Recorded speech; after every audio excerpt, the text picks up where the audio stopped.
13 Maret. 13 Maret Pak ya?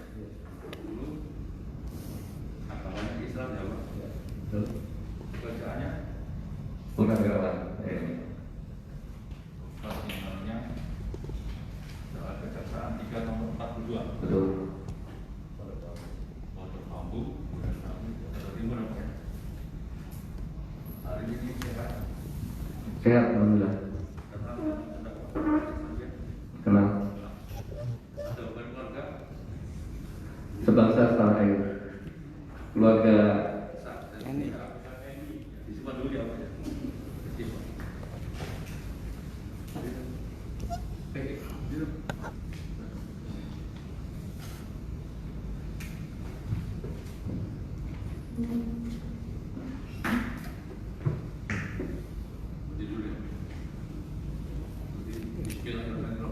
Bismillahirrahmanirrahim. Demi Allah, saya bersumpah sebagai saksi akan memberikan keterangan yang benar dan tidak lain daripada yang sebenarnya. Terima kasih.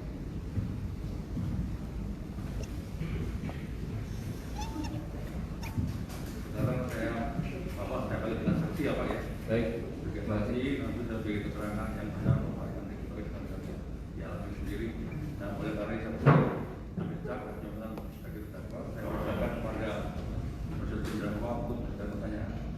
Ya, atas izin yang mulia, kami akan meminta beberapa keterangan, informasi dari Bapak Saksi.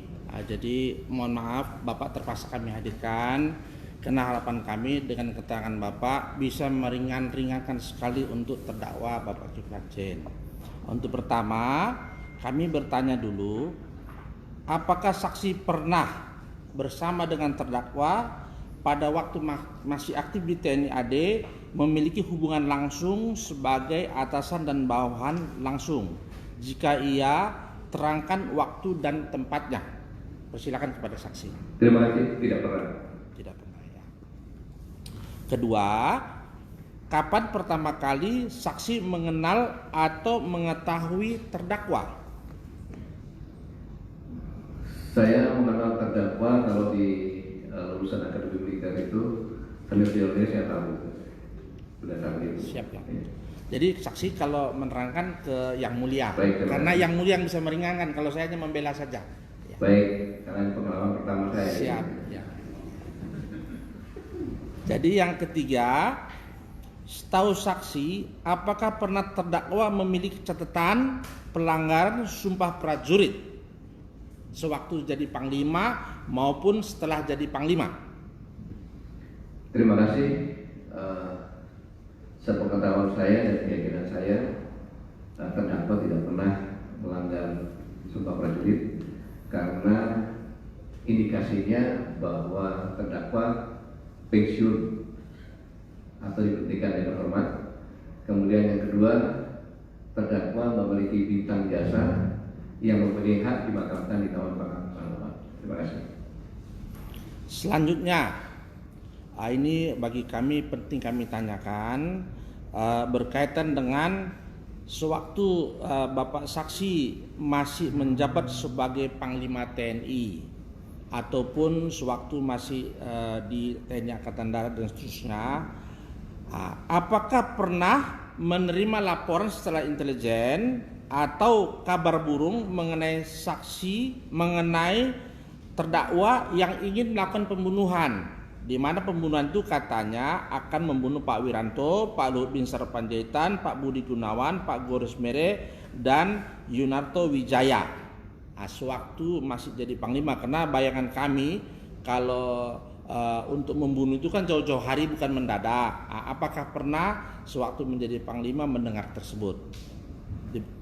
Sewaktu panglima saya tidak pernah mendengar. Ya, jadi belum pernah mendengar ya. Kalau setelah jadi panglima pernah mendengar? Karena saya disumpah saya harus menjawab secara pasti ya. Tapi saya pernah melihat pernyataan di TV, tapi kalimatnya saya lupa. Oke, siap. Kami lanjut, saksi. Apakah saksi mengetahui kegiatan terdakwa yang termasuk anti PKI, karena di persidangan ini ada yang mengatakan kegiatan anti PKI yang dilakukan oleh terdakwa keliling pulau-pulau di Indonesia, mendatangi tempat ke tempat. Apakah saksi mengetahui itu? Saya mengetahui karena terdakwa pernah menulis buku, kemudian di media sosial, kemudian kalau ada acara-acara beliau biasa mengisi. Terima kasih.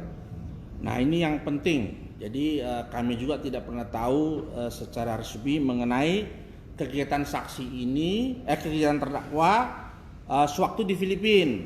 Karena ada isunya beliau itu di Filipina malah jadi teroris ISIS katanya. Nah, jadi mohon sewaktu saksi menjabat tertinggi di TNI, apakah tahu mengenai kegiatan daripada terdakwa di Filipina?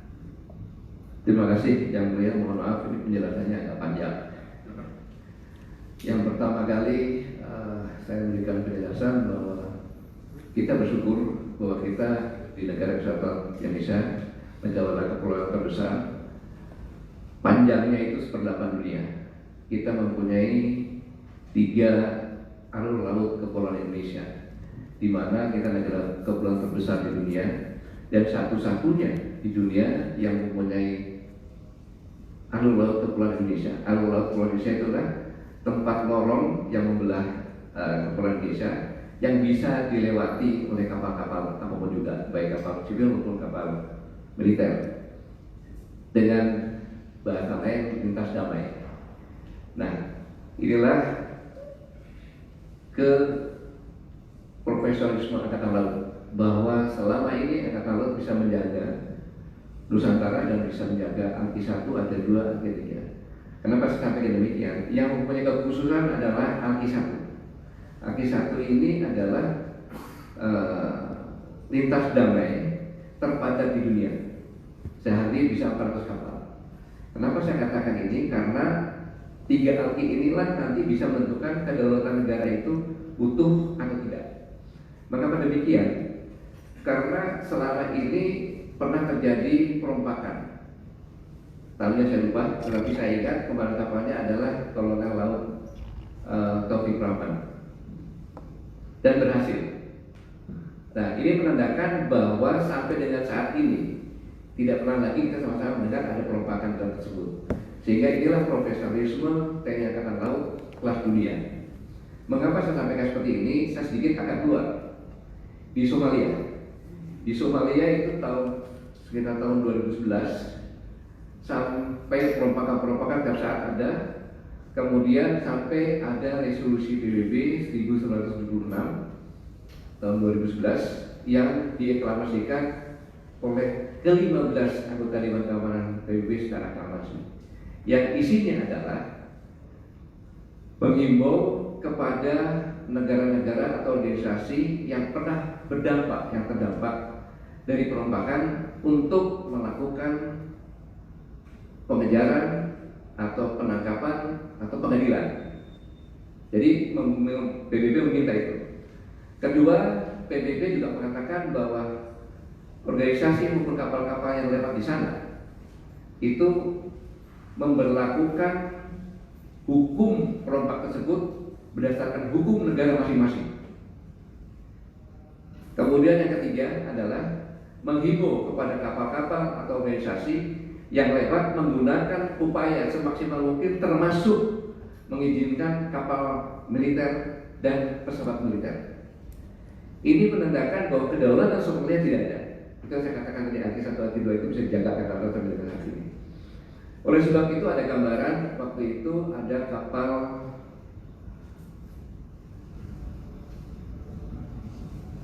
yang ditahan oleh perompak kapal Indonesia.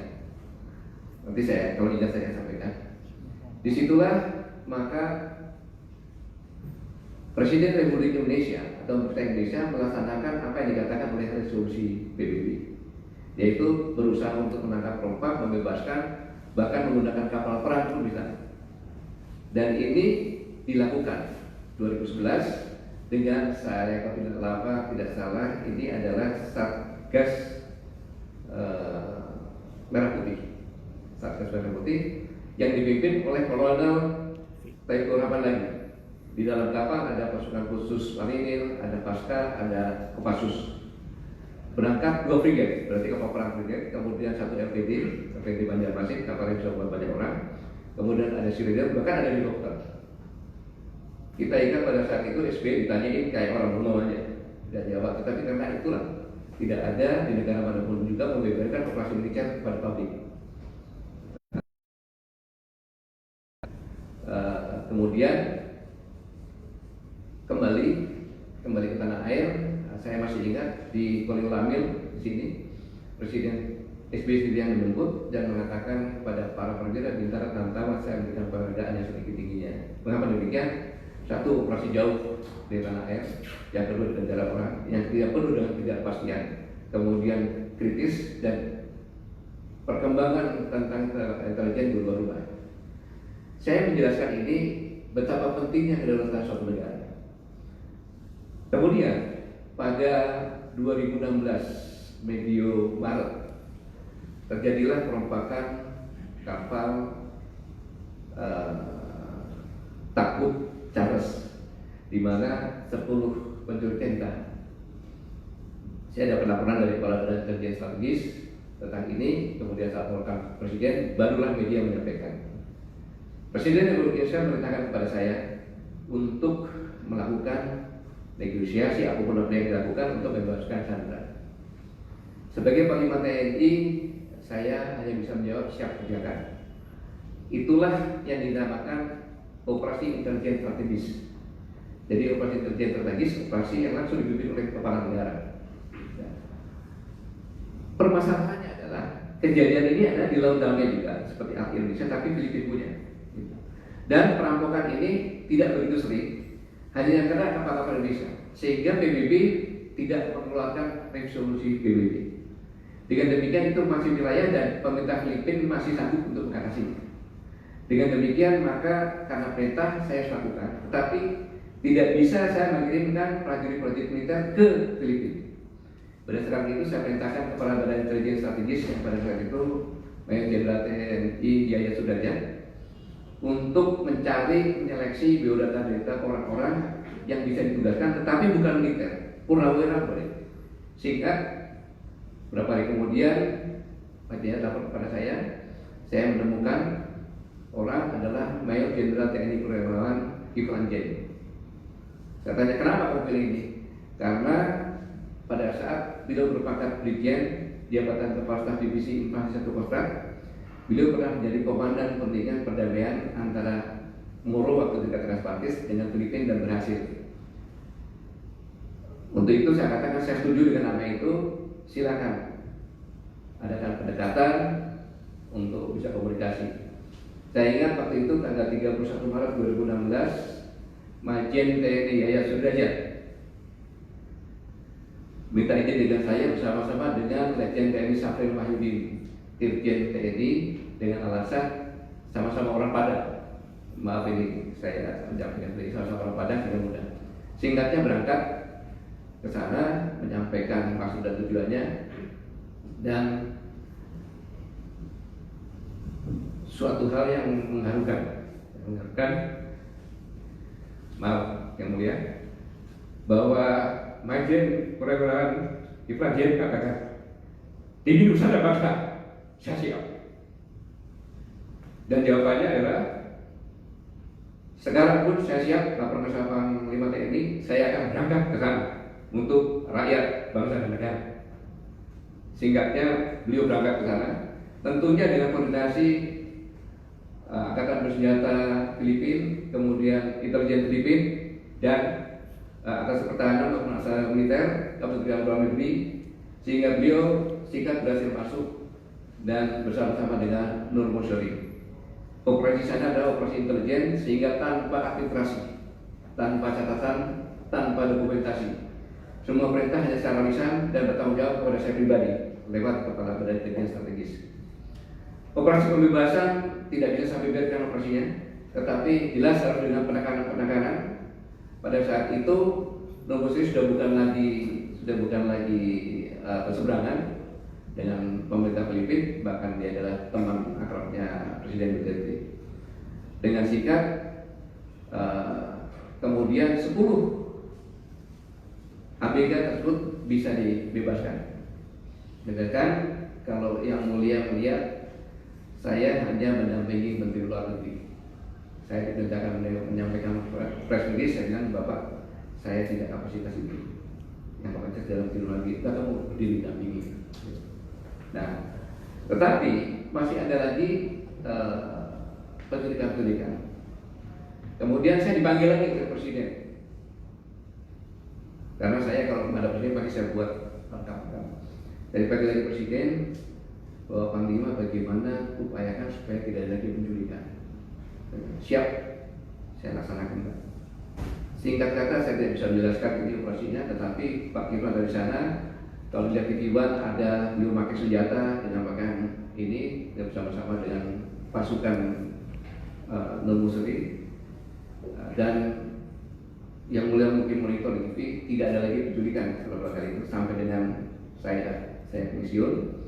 Waktu itu operasi dipimpin di Badan Intelijen Strategis oleh Majen TNI Yai Sudrajat, kemudian beliau pindah menjadi Sekjen Menko Polhukam digantikan oleh Majen TNI Hartono, dan Pak Kiflan masih di sana. Dan yang mulia untuk ketahui, beliau adalah sudah orang sipil, sudah purnawirawan, sudah tua, kemudian berangkat ke sana sendirian, tidak ada kepastian, kemudian sangat rawan terhadap kematian, kemudian situasi intelijen berubah-ubah, dan di sana sendirian dari tengah-tengah bersama non-Muslim. Ini yang saya katakan bahwa rakyat Indonesia, bangsa Indonesia dan negara kesatuan Republik Indonesia berhutang kepada terdakwa. Saya ulangi, bahwa rakyat Indonesia, bangsa Indonesia dan negara berhutang kepada terdakwa. Inilah mengapa saya mau ke sini, karena saya punya kewajiban. Tetapi saya tidak bisa mengungkap semuanya karena ini adalah operasi intelijen strategis. Walaupun saya disumpah, karena saya punya sumpah prajurit juga. Mohon maaf, ada detailnya, biaya, kemudian apa yang dilakukan, saya tidak bisa menyampaikannya. Terima kasih. Menarik ini, saksi. Karena saksi posisinya ada cat untuk meringankan. Selanjutnya, apakah setiap terdakwa ke Filipina waktu saksi menjadi Panglima itu tugas negara atau tugas pemerintah? Beliau ditugaskan ke Filipina. Nah, pertanyaan kami, apakah itu tugas negara atau tugas pemerintah? Saya sampaikan bahwa operasi intelijen strategis tanpa administrasi, tanpa catatan. Ya, jadi tidak ada terdokumentasi. Kalau terdakwa di Filipina meninggal, hilang, tidak ada berita, tidak apa, tidak ada usaha, tidak apa, dan tidak ada pertanggungjawaban apapun juga. Dan terdakwa sudah tahu sampaikan seperti itu. Selanjutnya, terhadap penugasan tersebut, maka singkat saksi, apakah terdakwa ada menerima upah atau uang jalan guna pembiayaan dan atau hadiah? Jika ada, berapa, dan dalam, kalau dia uang, dalam mata uang apa? Baik, terima kasih. Bahwa jumlah berapa saya tidak bisa sampaikan, tetapi itu pasti ada karena operasi penggalangan biayanya sangat besar. Ya contoh singkatlah, kita harus memberi senjata, memberikan kepada kelompok-kelompok mereka dan sebagainya. Dan jumlah uang yang dibawa berdasarkan variasi. Kalau itu tidak lebih besar, biasanya saya bawakan dari US dollar. Tapi kalau besar saya berikan dengan Singapura dolar, karena Singapura dolar ini akan lebih ringan, karena lebih sulit. Kemudian nanti di Filipina, kenapa? Karena kalau menggunakan US dollar itu bisa diberi juga. Gitu. Tapi kalau Singapura harus ditukarkan dan sebagainya. Tapi kalau besar, supaya lebih gampang, karena ini tidak boleh terlihat gitu. Jadi, tetapi jumlah berapapun juga itu tidak seberapa kecil dibandingkan dengan nyawa rakyat Indonesia dan harga diri bangsa dan negara. Oh, jadi ada pemberian dalam bentuk uang lah ya, dari kita ada uang $, ataupun mata uang lain dari penugasan yang diberikan kepada terdakwa. Hanya dua, ya. US dollar sama Singapura dollar. Itu diberikan waktu pulang dari sana atau waktu berangkat? Bervariasi. Berangkat sudah pasti. Kemudian kalau ada keperluan apa-apa, kita bisa lewat kurir rujukannya, kita bisa lewat rekening. Kemudian kembali, khususnya kalau ada hasil-hasil, itu suatu hal yang biasa. Itu bukan biaya, tapi penghargaan saja. Ya, ya. Sebagai gambaran saja, ini bukan ingin tahu, tapi untuk jadi pertimbangan dalam persidangan ini. Jadi terdakwa ini kan di sana bukan 1 hari, tentu 1 bulan atau 2 bulan. Nah, kalau setahun lebih. Nah, kalau seorang yang ditugaskan selama setahun, misalnya aktif, tentu akan pulang membawa uang sekian. Artinya upahnya apa namanya itu, uang jalan itu dan segala macam. Apakah untuk terdakwa juga disamakan akan memberikan hak sama dengan pangkat mayor jenderal aktif atau berbeda atau lebih tinggi? Pasti lebih tinggi. Lebih tinggi ya. Oke, kami nggak perlu tanya nilainya, lebih tinggi kan bisa dihitung sendiri. Nah, karena nanti itu paling yang 7 juta. Ya. Selanjutnya kami akan bertanyakan, apakah saksi pernah mengikuti di media mengenai adanya press conference pada tanggal 28 Mei dilakukan di kantor Menko Polhukam, di mana di sana hadir pada waktu Menko Polhukam Pak Wiranto, sebelah kirinya Pak Tito, sebelah kanannya Pak yang Menko Polhukam sekarang siapa namanya? Mahfud MD dan seterusnya. Itu dipublikasi secara media massa pada tanggal 28 Mei. Apakah saksi pernah melihatnya? Kalau tidak, kami perlihatkan sekarang. Saya mengingat itu, tapi kalau melihat enggak, saya takut ada kesalahan bagi saya. Oke, izin yang mulia, kami ingin memutarkannya. Ya. 28 Mei tahun berapa? 2019 yang mulia.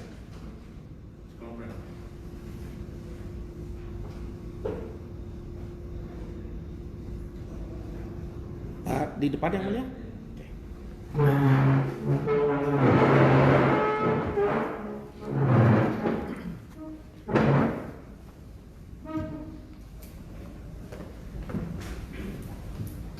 Ini kami buka lagi langsung dari media.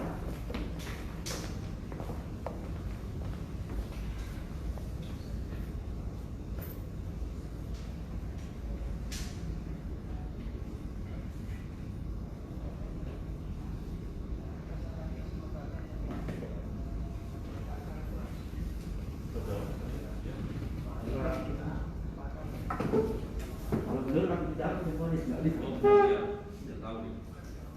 saya di luar, sama luar kan saya masih di luar. Kalau luar kan sempat lihat itu di TV di rumah. Ya.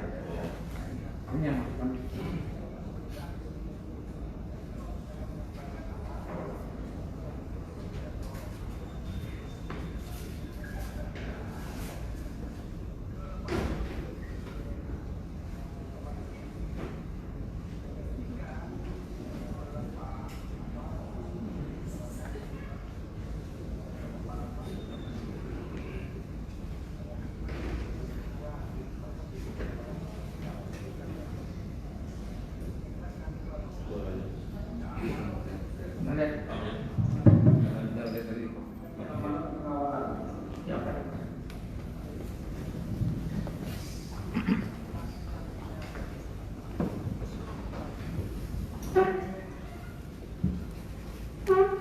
Ya, jadi terhadap media yang kami putarkan tadi, ini juga masih kami dari media, bukan di file kami, artinya masih ada terekam dengan baik di sistem informasi kita. Pertanyaan kami, di situ dikatakan ada rencana pembunuhan terhadap ABCDE segala macam. Nah, sewaktu tadi kami tanya di depan, di awal, apakah selama jadi Panglima adakah informasi akan adanya rencana pembunuhan dilakukan oleh terdakwa terhadap nama-nama tadi tersebut. Nah, sementara ini tanggal 28 Mei dikatakan akan dilakukan.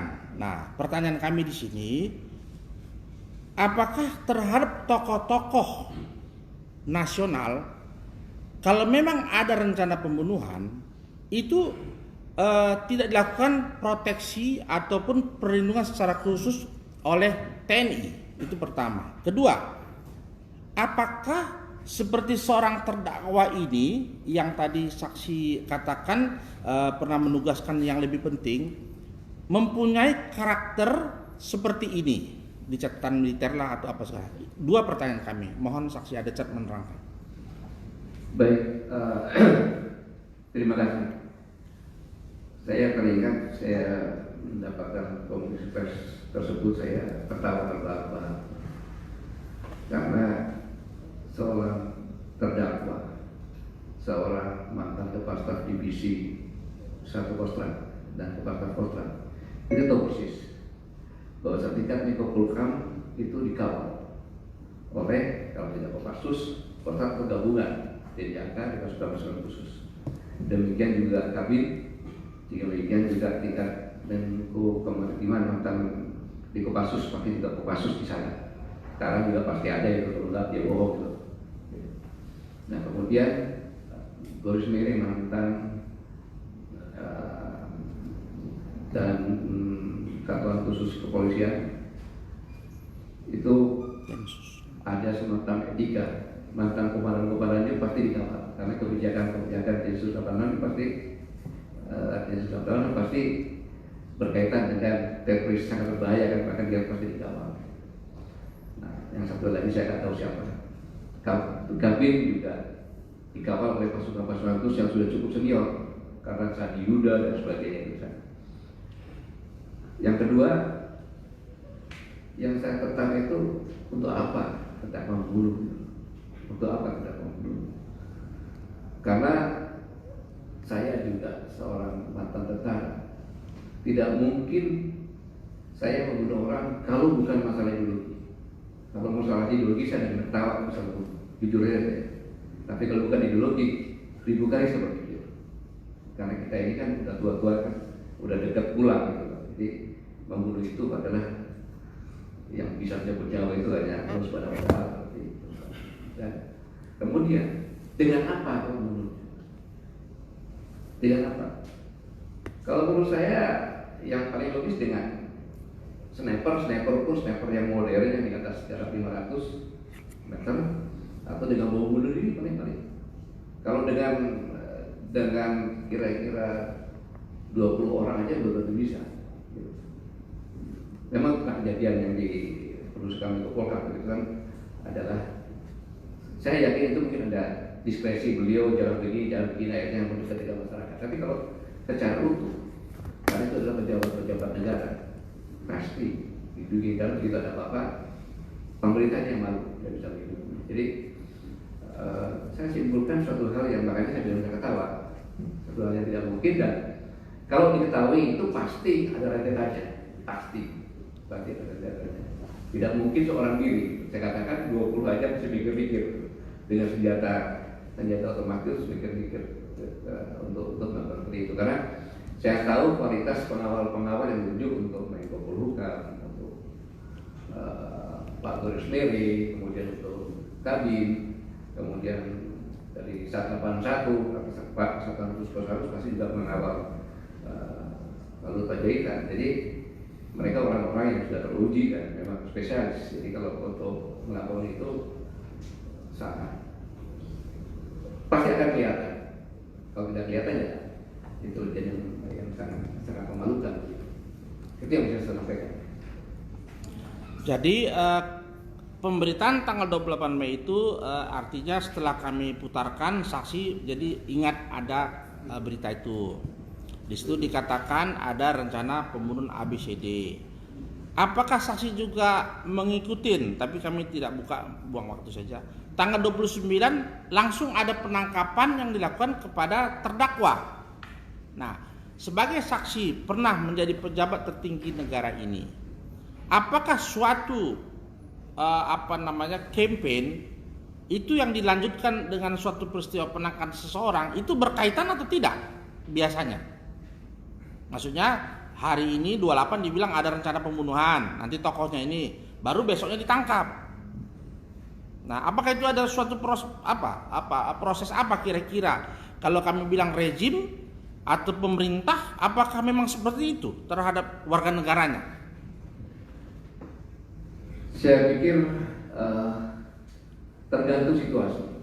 Kalau memang ada indikasi-indikasi bahwa akan melakukan pembunuhan, kemudian indikasi-indikasi yang saya sampaikan, dia punya senjata yang kayak sniper yang jarak jauh, kemudian punya tim yang khusus, punya ini, saya pikir sebelum terjadi yang lebih ditahan dulu, itu logis saja. Tapi ya saya juga masih belum tahu hasil pemeriksaannya bagaimana, apakah ada inisiatif grupnya berapa orang-orang yang khusus juga, karena tidak mungkin dijaga oleh pasukan khusus bukan orang pasukan khusus gitu. Kemudian persenjataannya dan sebagainya. Nah, ini yang saya katakan bahwa saya tidak bisa mengikuti diskresi dari pejabat-pejabat dan seluruh pejabat, tapi logika berpikir saya kalau memang itu sangat membahayakan, ya kenapa nggak diambil duluan gitu.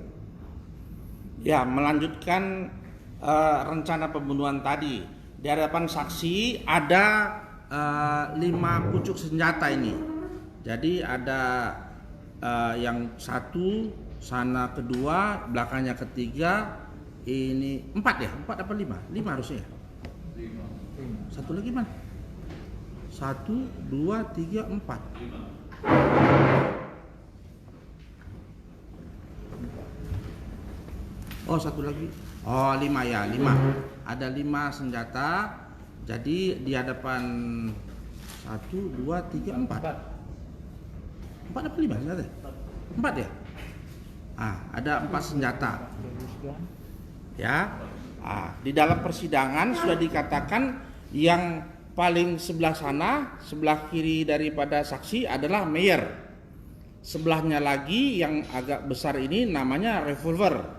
Sebelahnya lagi revolver juga namanya Lady Guns. Nah, yang paling ujung ini katanya laras panjang. Itu sesuai dengan dakwaan. Tolong saksi perhatikan dulu. Saya tidak bisa menentukan senjata ini berbahaya, langkah panjang. Jadi kalau tentara itu yang lihat adalah munisinya, kaliber munisinya. Saya belum tahu ini kaliber munisi berapa mili. Ya, kaliber.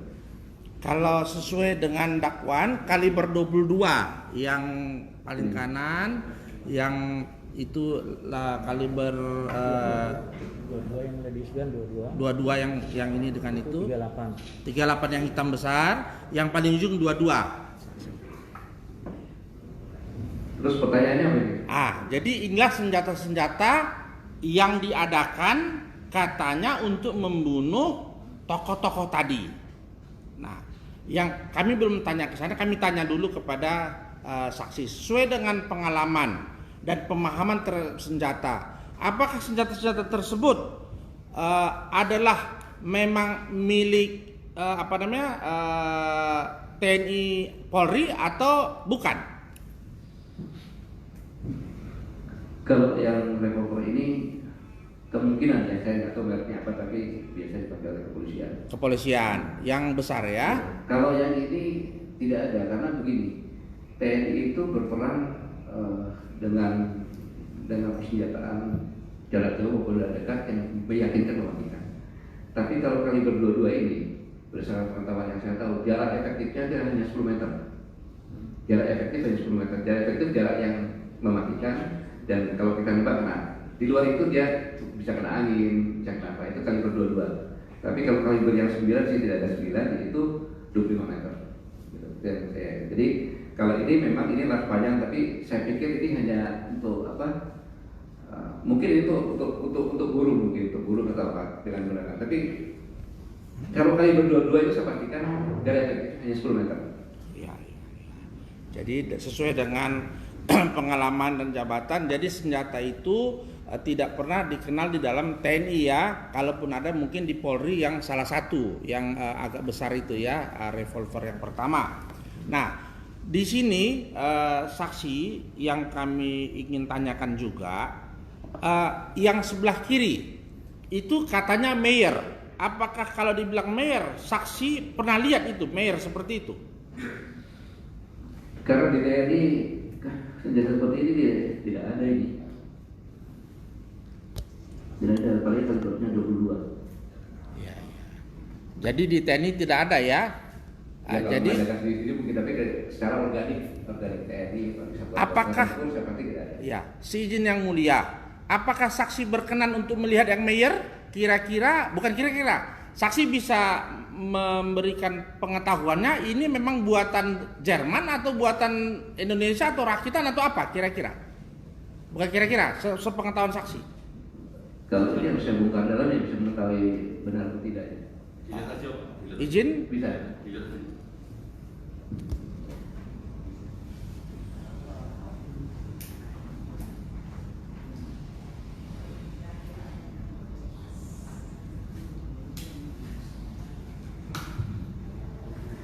Kalau saya melihat dari kualitas besinya, saya pastikan bukan dari Jerman.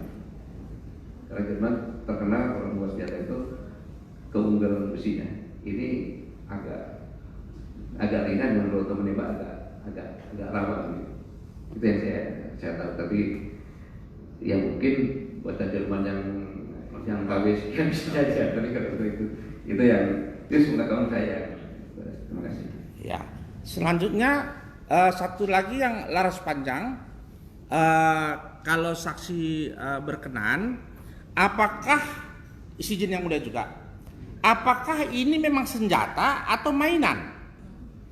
Maksud kami begini, kalau senjata itu kan memang dibuat untuk tujuannya sesuai dengan undang-undang senjata api untuk membunuh orang. Tadi kan kami dengar saksi mengatakan untuk bunuh burung. Jangan-jangan ini hanya untuk membunuh babi misalnya. Apakah ini senjata yang dimasukkan untuk membunuh atau bukan? Kira-kira senjata yang ini memang semua bisa membunuh. Tapi kalau untuk membunuh, pembunuhan itu kan tentu senjata khusus lah kalau menurut kami. Apakah ini senjata khusus untuk membunuh atau memang untuk mainan saja? Semua senjata tentunya dibuat ada yang untuk olahraga dan untuk membunuh gitu. Kemudian ini bisa untuk membunuh manusia, tapi jaraknya 10 meter.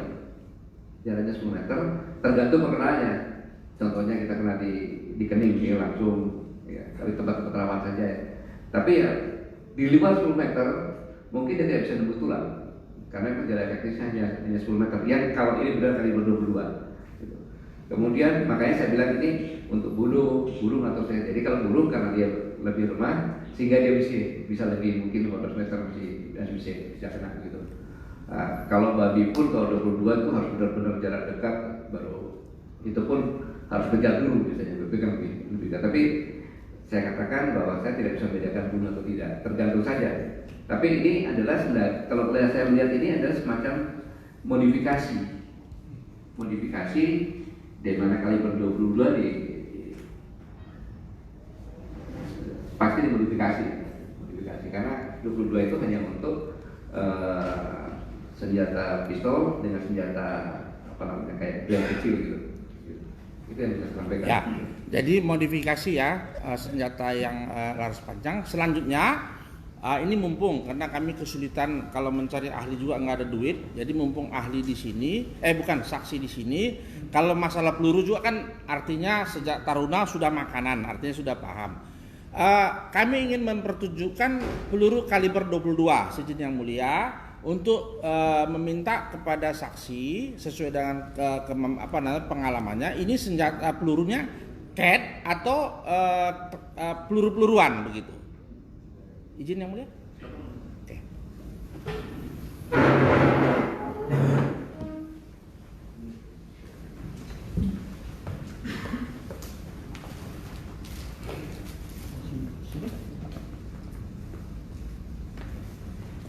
Yang 22.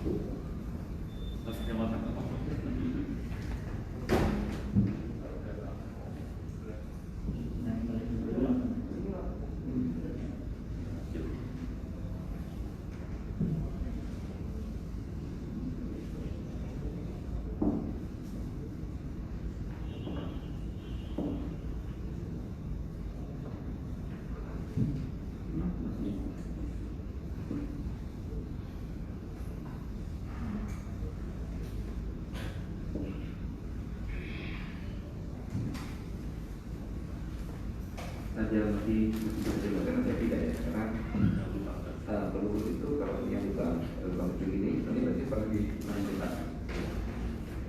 ada bekasnya. Iya, karena ada benda pemukul ya. Ya, ya, ini.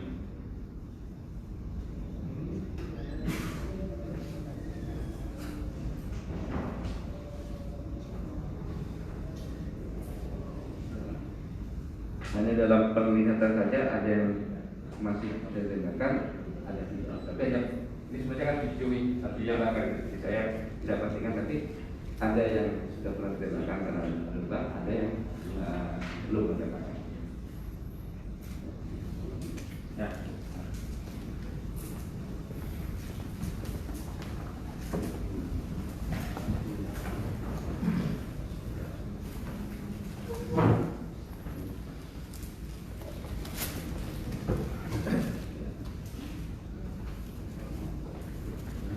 Kembali kepada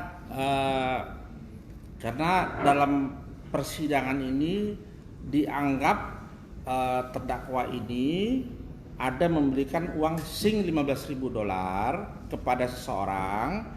Nah, oleh seseorang itu mengaku uang itu dibelikan untuk senjata ini atas perintah daripada terdakwa. Sementara tuh uang itu katanya berasal dari Habil Marati. Nah, sementara Habil Marati dalam persidangan menyatakan tidak pernah menerima uang tersebut. Nah, tadi saksi Adecat mengatakan sewaktu beliau pergi ke Filipina, pergi ataupun pulang ada memberikan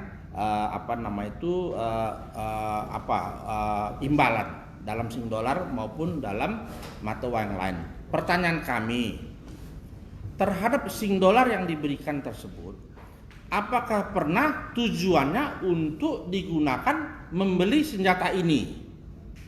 Atau itu uang yang diberikan itu memang tidak pernah diberikan oleh saksi? Kan dua hal yang berbeda. Kalau kasih uang itu memang untuk memberikan senjata, atau memang uang itu tidak pernah diberikan, hanya mengaku-ngaku saja mungkin saya punya uang apa segala macam. Yang ketiga, setahu saksi, sewaktu memberikan sing dollar kepada terdakwa, uang itu dipergunakan untuk apa saja? Jadi tiga hal yang kami tanyakan sekaligus. Mohon saksi Adecat menerangkan. Terima kasih. Yang mulia, saya ingat tadi bahwa kapal yang di Somalia dibebaskan ke Sinapurus, MF Sinapurus. Masalah pertanyaan tadi, saya tidak pernah, ini operasi intelijen, tidak pernah menanyakan untuk apa. Tapi untuk kami pun boleh. Caranya untuk kawin lagi pun boleh, karena operasi intelijen tadi gitu ya, kadang-kadang harus. Sekarang untuk beli senjata di sana pun, saya yakin pasti itu ada kalau untuk di sana. Jadi saya tidak pernah menanyakan, yang penting menyampaikan rencananya, targetnya seperti ini, kita berikan. Gitu. Kita berikan, hanya tadi pertimbangan adalah apabila jumlahnya besar pakai Singapura, apabila jumlahnya yang kecil pakai US dollar. Jadi sekaligus saya jawab semuanya tadi. Jadi saya tidak pernah menyampaikan ini harus begini, ini harus begini, tidak, karena operasi intelijen saat itu sangat bervariasi dan maaf, uang segitu itu kecil untuk operasi. Terima kasih. Sementara dari kami cukup dulu yang mulia, kami kembali kepada yang mulia.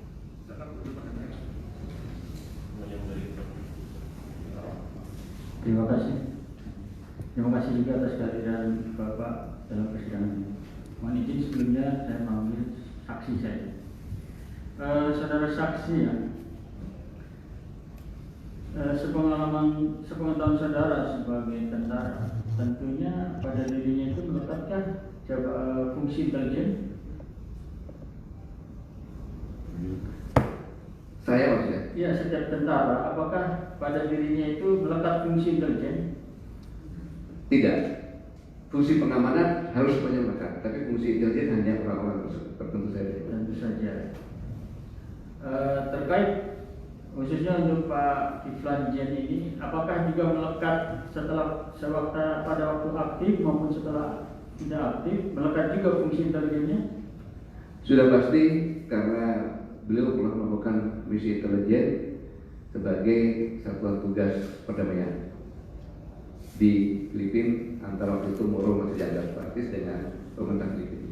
Dan beliau adalah waktu itu berpangkat brigjen sebagai komandan kontingen. Jadi melekat pada dirinya baik aktif maupun tidak aktif lah menciptakan masih ada. Sudah dipastikan karena itu juga kalau di TNI ada psikologi juga. Kemudian apakah dalam setiap pelaksanaan tugas kepada keluarganya harus menceritakan apa adanya tugas itu, tugas intelijen itu? Tidak boleh. Tidak boleh. Jadi harus dirahasiakan tugas itu. Harus dirahasiakan. Masuk kawin lagi. Jadi begini, operasi intelijen itu operasi apapun dilakukan. Iya. Asal tujuan tercapai. Asal tujuan tercapai. Sekalipun itu misalnya nikah lagi juga boleh. Untuk tujuan intelijen tadi. Gimana? Untuk nikah lagi, seperti yang Bapak tadi sampaikan. Nikah dalam melaksanakan tugas bukan berarti secara resmi ya. Iya. Jadi saya katakan saya tidak bicara detail lagi. Dia istilahnya jangankan nikah bunuh aja boleh.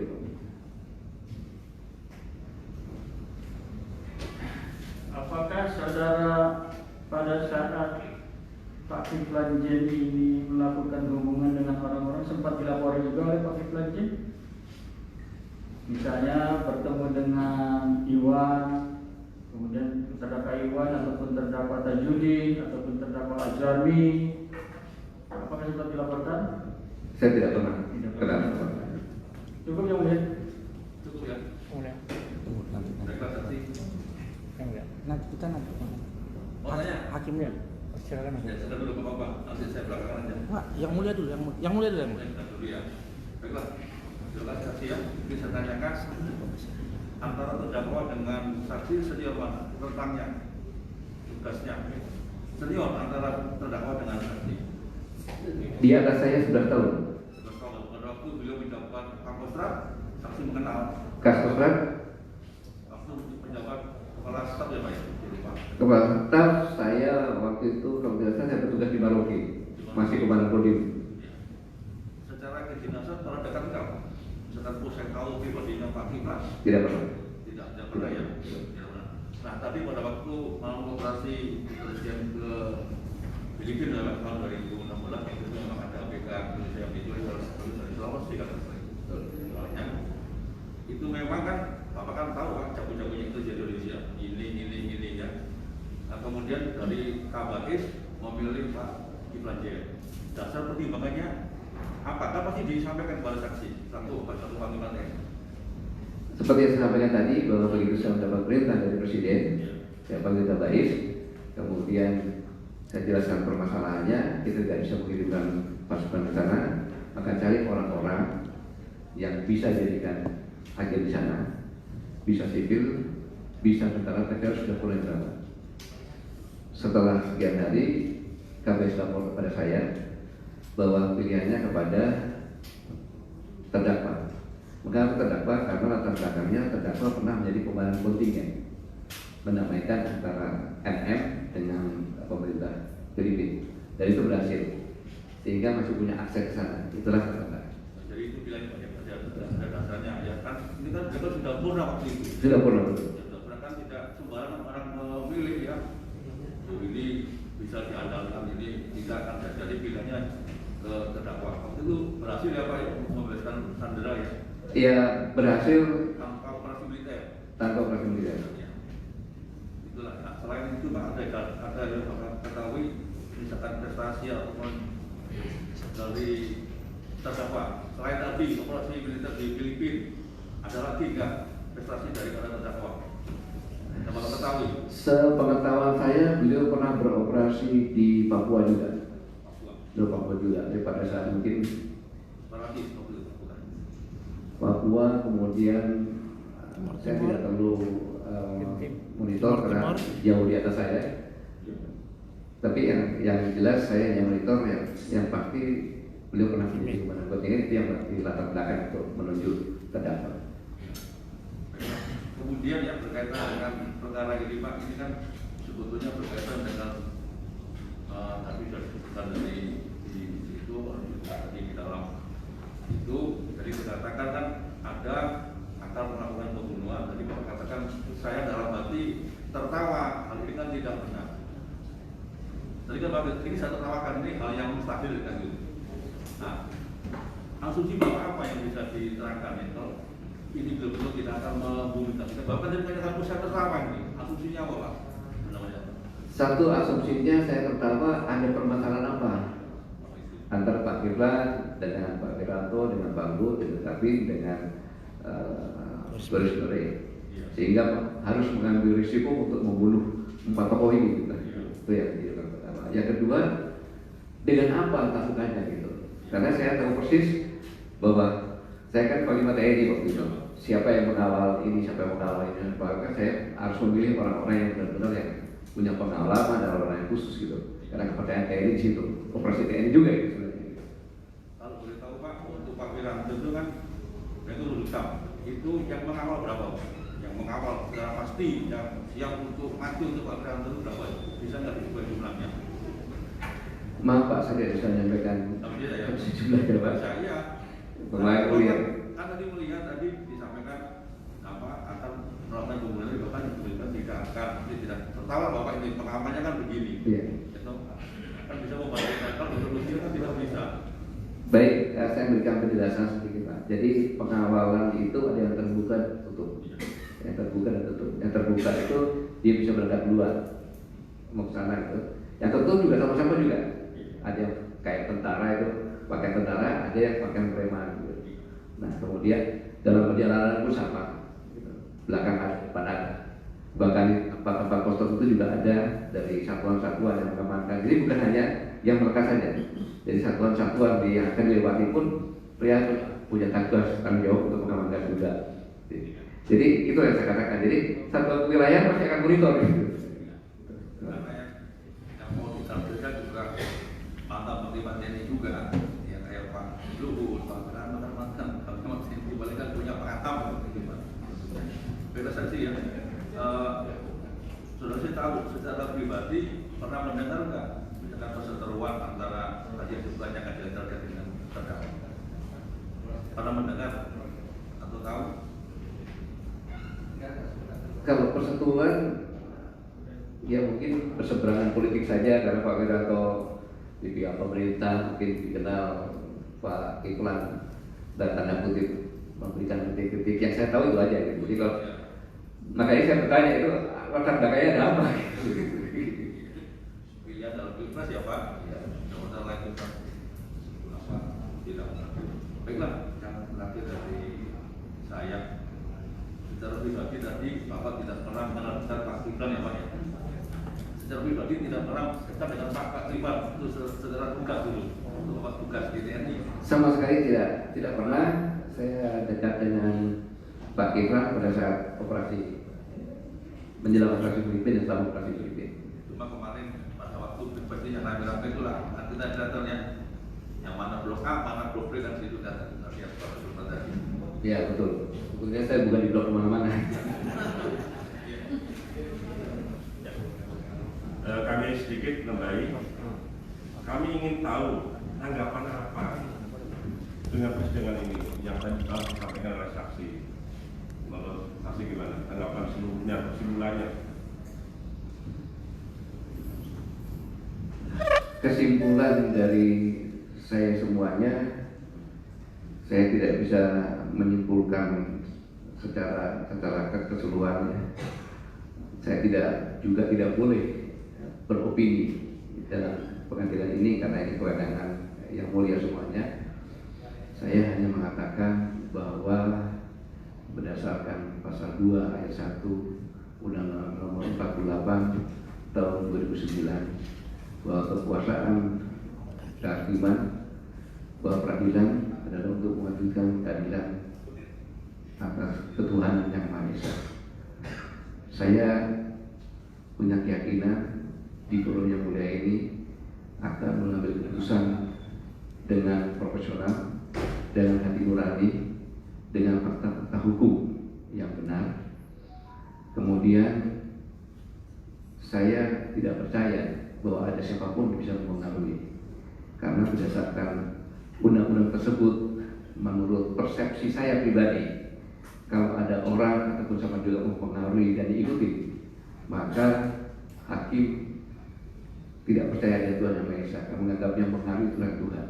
Makanya saya percaya sekali dalam keadaan ini akan profesional dan yang berani. Makanya saya tidak minta untuk diringankan, tidak minta untuk dibebaskan, tetapi saya memberikan penjelasan hanya untuk memohon kepada Yang Mulia melaksanakan semua itu dengan profesional dan dengan baik. Tentunya setiap keputusan di pengadilan kan keadilan atas dasar ketuhanan Yang Maha Esa itu dipertanggungjawabkan kepada Tuhan Yang Maha Esa.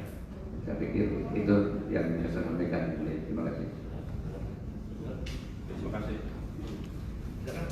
Ya, masih ada tambahan yang mau sedikit lagi saksi ya. Tren ada mau nanya? Cepat. Ada? Udah dijawab tadi Pak. Oke, jadi sedikit walaupun tadi sudah sepertinya closing statement, tadi kami ada yang terlupakan. Ini adalah dari sini saja Yang Mulia ya. Ini Kurniawan, biasa dipanggil Iwan. Saya domisili di Cibinong, Bogor. Saya diamankan polisi pada tanggal 21 Mei pukul 13.00 terkait ujaran kebencian, kepemilikan senjata api, dan ada kaitannya dengan senior saya, jenderal saya yang saya hormati dan saya banggakan, yaitu Bapak Mayor Jenderal Kiflan Zen, di mana pada bulan Maret, sekitar bulan Maret, saya dan saudara Udin dipanggil Bapak Kiflan Zen untuk ketemuan di Kelapa Gading, di mana dalam pertemuan tersebut saya diberi uang 150 juta untuk pembelian alat senjata, yaitu senjata laras pendek 2 pucuk dan laras panjang 2 pucuk. Ya, uang tersebut 150 juta dalam bentuk dolar Singapura dan langsung saya tukarkan di money changer. Karena saya belum mendapatkan uang yang dimaksud, senjata yang belum dimaksud, saya dikejar-kejar dan ditagih oleh Bapak Bagian. Ya. Dan saat ditangkap saya membawa 1 pucuk senjata jenis revolver kaliber 38 Magnum. Ya, jadi kami cukupkan. Yang ingin kami tanyakan kepada saksi, di sini dikatakan pada bulan Maret dia menerima uang dari terdakwa. Sementara dalam persidangan, dalam dakwaan, dalam penyidikan polisi berubah menjadi tanggal 9 Februari 2019. Jadi mundur 1 bulan. Dan dalam persidangan ternyata senjatanya 4 laras pendek, 1 laras panjang. Di sini dikatakannya tadi 2 laras panjang dan 2 laras pendek. Nah, yang ini kami tanyakan kepada saksi, karena saksi mantan panglima, artinya kan membawain juga namanya polisi militer, membawain juga auditor jaksa militer dan segala sesuatu, dan membawain juga masalah penyidikan.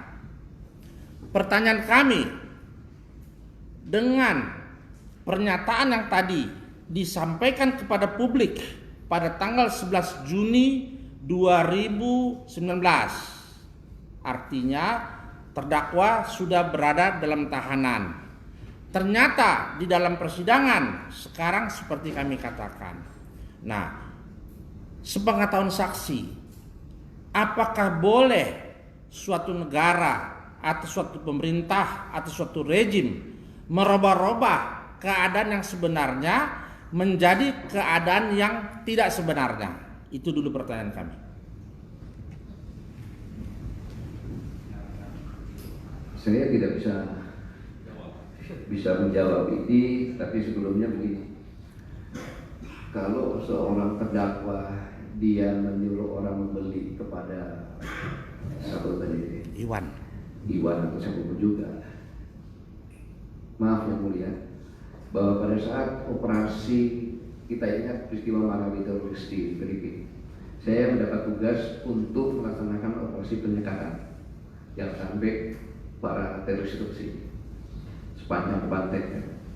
Dan salah satu yang saya tanya adalah terdakwa, jalur-jalurnya mana? Saya bilang, kau pada saya, kamu jangan bohong sama saya, pasti kamu tahu. Dan jelaskan. Dan operasi itu sebagai berhasil.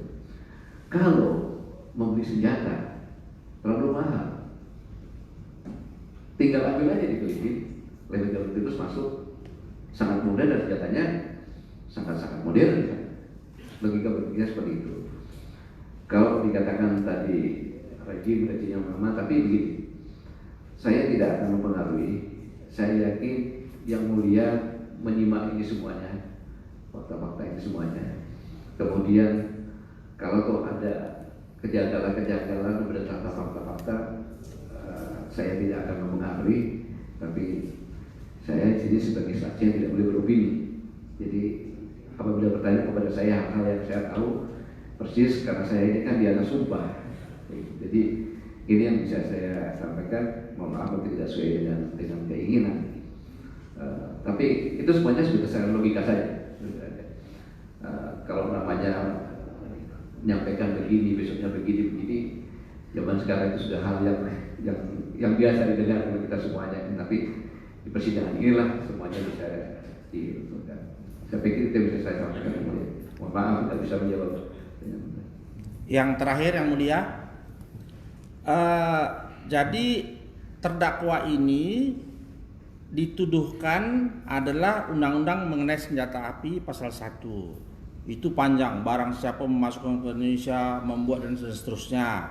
Ternyata dalam dakwaan dipilih beberapa kalimat. Tentu dakwaan berdasarkan adalah dari polisi, penyidik. Penyidik mengatakan bahwa terdakwa ini membantu melakukan tindak pidana, yaitu tanpa hak menerima, menyerahkan, menguasai, membawa, mempunyai persediaan padanya atau mempunyai dalam miliknya, menyimpan, mengangkut, menyembunyikan, mempergunakan, menguasai senjata api dan peluru di hadapan.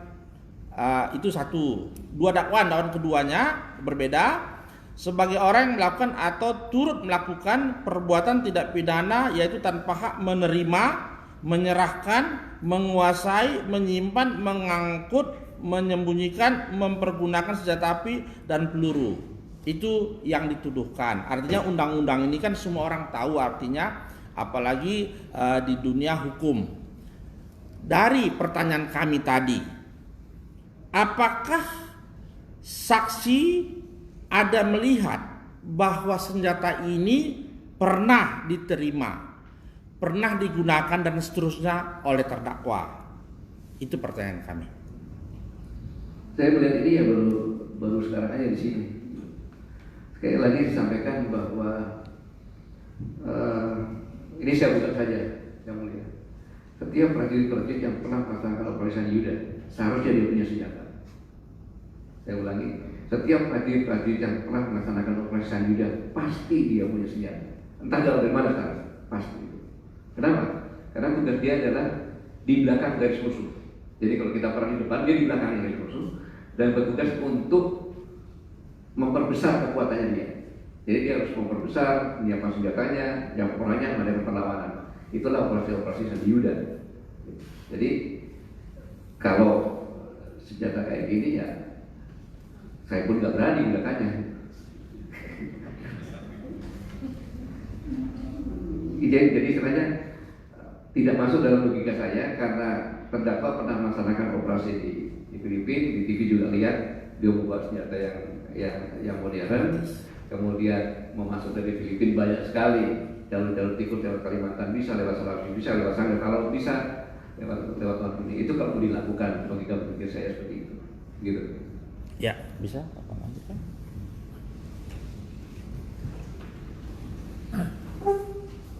Terima kasih yang mulia. Saksi, saya memang ditugaskan oleh saksi walaupun saya belum kenal, tapi saya tahu bahwa saya setia pada bangsa saya, negara saya. Kalau ada yang diculik dan ada juga yang teraniaya, di mana saya akan tampil dengan sebagai seorang mantan prajurit, tapi saya masih Sabta Marga dan Sumpah Prajurit. Saya akan bela bangsa dan negara saya, termasuk penduduknya. Waktu saya ditugaskan, pertama kali yang ditugaskan pada bulan Maret 2016. Kemudian saya bersedia, bukan karena Panglima, bukan karena Bapak sebagai Panglima, tapi saya mengingat bangsa Indonesia. Ya, saya memang sudah biasalah jalan kaki dan mobil seluruh Mindanao Selatan itu jalan kaki yang sudah biasa, termasuk di Papua dan di Timor Timur.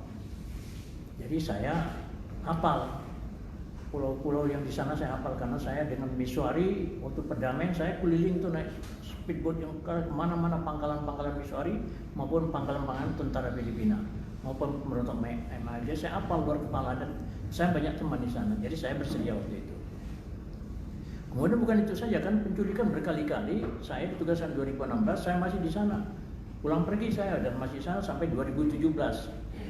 Bahkan 2018 kita Bapak sudah pensiun, saya diminta oleh Menhan untuk perundingan dengan Menhan Filipina bagaimana memutus ini rantai penculikan. Saya diberangkat lagi sama Menhan. Saya runding lagi. Ya, bahwa cara mutusnya begini, jadi begini saya minta Sandi Yuda saya yang latihnya supaya nanti tidak ada lagi penculikan, putus ini rantai penculikan. Saya langsung 2018. Jadi saya ditugaskan untuk masalah penculikan ini bukan hanya dari Panglima 2016-2017 dari Panglima, dari Pak Gatot sebagai saksi. Kemudian 2018 saya diminta lagi oleh Menhan untuk masalah ini bagaimana memutus rantai. Saya datang ke Menhan, saya datang ke pulau-pulau di tempat lain yaitu di General Santos. Jadi saya ceritakan semuanya. Jadi kalaupun saya dapat upah dari negara, ya saya pakai upah saya. Kalaupun saya dapat uang operasional, saya pakai uang operasional yang dapat dari dolar Singapura maupun dolar, baik dari Menhan maupun dari Panglima. Kemudian saya bertugas juga, saya tugas tempur, bukan hanya tugas perundingan operasi penggalangan intelijen itu dia, tapi tugas tempur saya bersama Misuari, pasukan Misuari yang di. Saya kira itu sudah dijelaskan. Iya, oke. Jadi maka saya bilang bahwa saya bisa senjata, saya masukkan senjata banyak kok. Saya tahu jalurnya. Jadi dengan demikian, jadi yang Bapak bilang tadi bahwa saya bisa datang ke senjata, ini senjata busuk apa ini? Senjata tikus. Saya kalau bisa masukkan. Saya lihat saya pegang senjata di TV One, saya tempur kok. Yang menculik itu namanya James Dragon. Jadi gini, pertanyaannya Bapak bahwa menyampaikan kepada saya, apakah ini berkaitan ini karena simpati kepada saya atau dengan fakta bahwa ini adalah kemungkinan iya atau tidak bawaan saya untuk menculik dan membunuh para senior saya. Menurut pendapat Pak ini. Baik, terima kasih. Pengetahuan. Mantap Pak. Bisa saya menjawab boleh? Jadi saya jelaskan bahwa saya kesini ini adalah saya meminta. Mengapa saya minta? Karena saya berhutang kepada terdakwa. Terdakwa telah melaksanakan tugas sehingga misi saya yang diperintahkan, misi negara karena presiden memerintahkan pada saya berhasil. Maka saya harus duduk di sini. Harus duduk. Walaupun ini pengalaman pertama saya sebagai saksi ini. Karena menurut logika berpikir saya, ini istilahnya apa ya, main-mainan perkara ini. Jadi kalau memang saya katakan, makanya saya bilang pada saat operasi penyekatan, saya minta terdakwa untuk memberikan masukan kepada saya dalam tikus untuk kita masukan mulai dari ke Kalimantan, ke Sulawesi sampai ke Sangita Laut, jalur-jalurnya ini. Dan tidak mungkin logika berpikirnya begini Pak. Kalau menyediakan pengamanan bahwa bisa saja, tapi mengadakan pencuri, gitu aja. Pencurian tidak ada. Apa yang terjadi? Itu saja. Meniadakan penculikan sepanjang saya jabat, penculikannya udah tidak ada lagi. Silakan dapat terjemahkan. Apakah penculiknya pergi? Apakah pergi ke dalam bakar? Silakan aja. Tetapi itulah makanya tadi saya mohon maaf terdakwa saya potong karena tidak boleh terdakwa mengungkapkan semua yang dialami di sana yang berkaitan dengan operasi-operasi itu. Itu tidak boleh, gitu. Karena operasi-operasi itu tidak bersih semuanya. Gitu. Tidak mungkin seorang penculik dia kasihkan 10 tanpa ada tekanan-tekanan. Kalau bayar juga tidak mungkin uang saya bayar seperti itu. Itu logika berpikirnya demikian. Terima kasih. Cukup yang mulia. Cukup ya. Terima kasih. Terima kasih Pak.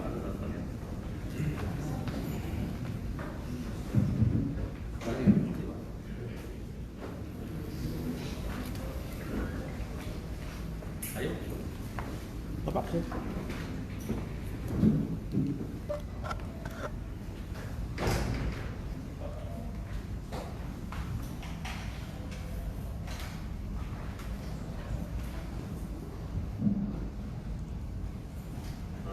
Masih ada saksi yang dihadirkan. Masih ada minggu depan yang mulia. Minggu depan mungkin 2 kami hadirkan yang mulia. Fakta Pak Ali. Masih fakta. Iya. Ya, meringankan dan fakta yang mulia. Pagi ya bisa menjadi 2. Ya bisa yang mulia, jam 10 yang mulia. Baiklah ya, berapa nanti saya bilang lagi sampai hari depan dan tanggal 20 ya. Baru saudara kita dan Terima kasih yang mulia.